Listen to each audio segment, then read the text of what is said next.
The final matchup of the second round gets underway tonight with the Warriors on the road to face the T-Wolves.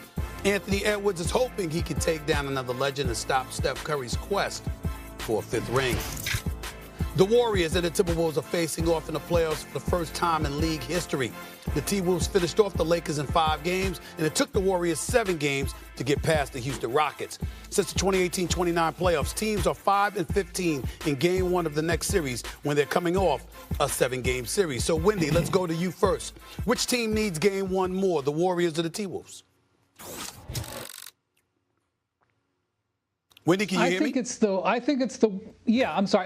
Wolves. And that's because, just like last night, history says, despite what Jokic and the Nuggets did, history says that when you're coming off a 7-game series with 1-day rest and going on the road, you're not going to be at your best. The Wolves have to take advantage of that. They are very fortunate to have been the 6th seed and get to the second round of the playoffs in this conference and have home court advantage. They've got to hold on to it. They've got to take advantage of their depth and their size and punish the Warriors. You know, the Warriors, as much as they've accomplished, they had a flat end of the regular season. That forced them in the play-in, so they had to do extra work to get into the playoffs.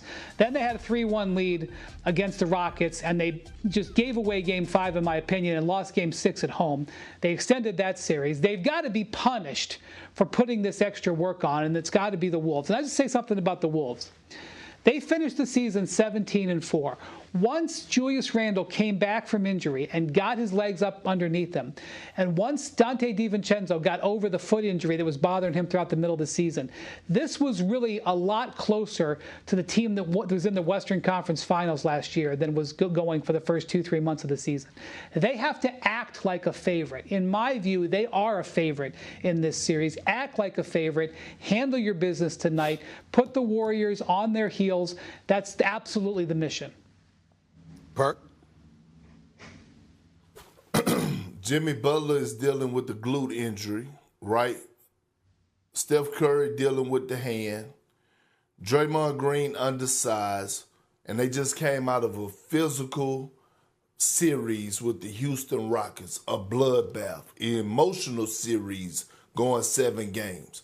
And now you're entering probably an even more physical series under man.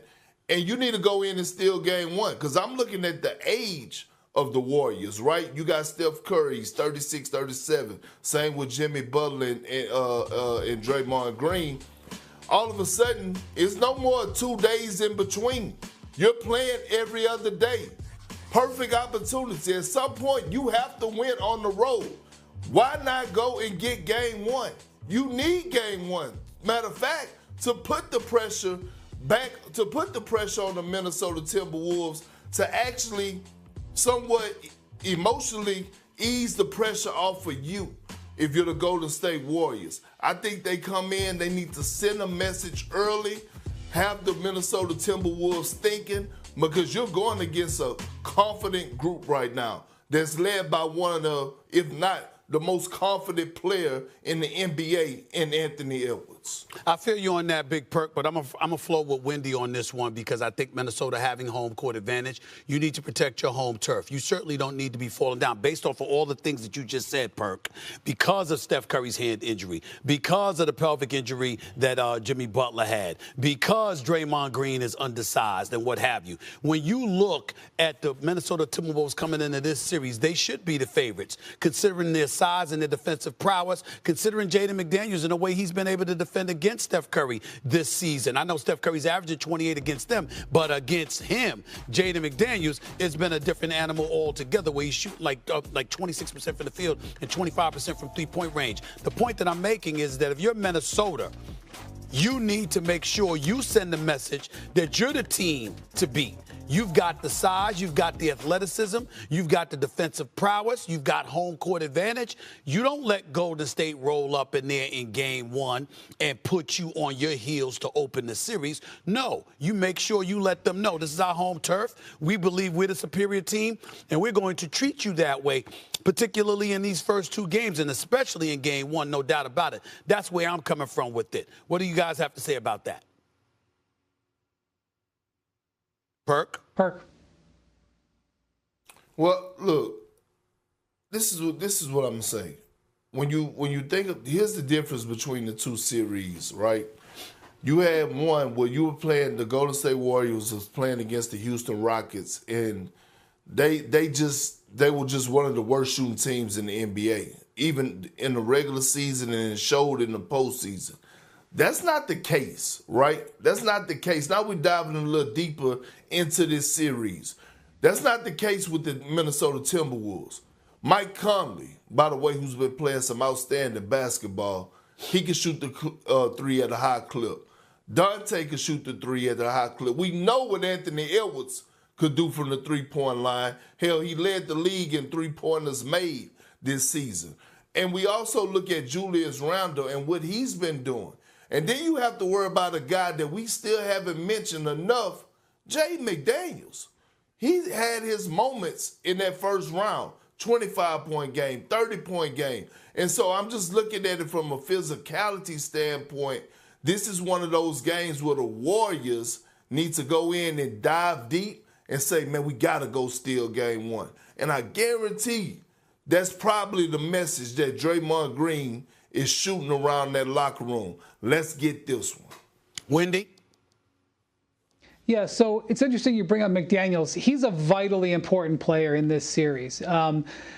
Across the whole NBA, nobody covered Steph Curry more possessions this year than Jaden McDaniels did.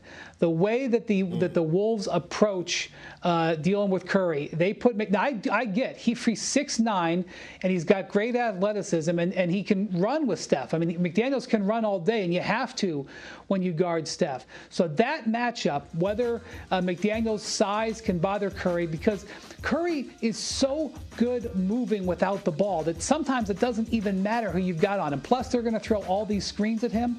But Curry actually shoots slightly less than his season average against McDaniels when McDaniels is his primary defender. So that's a big matchup, how McDaniels is able to stay with him. The other side, when it comes to defending the star, throughout the season, and we saw it in the first round a fair amount with the Lakers, is what are you going to do with Ant Edwards? Are you going to commit to bringing the double team? Because one of the big differences in this Wolves team between midseason, when they were basically a 500 team, and late season when they were dominant, is what their antidotes were to when the double team came to Ant Edwards. There was a point in this year where Ant Edwards was just downright frustrated with all the double teams. He openly complained about missing Karl Towns as the guy he could use to break the double teams. But he has on his roster a lot of weapons, and he's been able to get to them. And the thing about Ant is that he is not afraid to use his teammates. There are times when he gets in to a little bit too much focused on his own shot, but he can use his teammates. So watch how the Warriors come out and whether they go aggressively on the double team, whether they throw the zone, which is what they used against the Rockets, and watch Jaden McDaniels seeing if he can stick with number 30.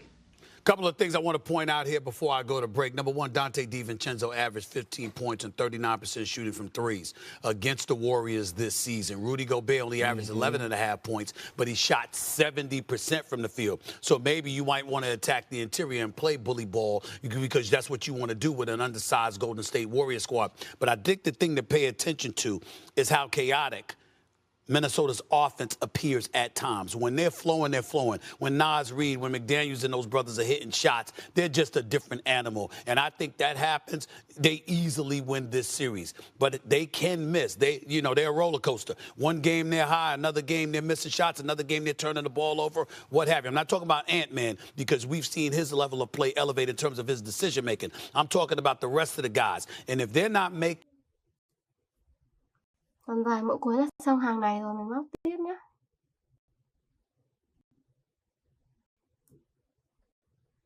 Đây móc tiếp xuống.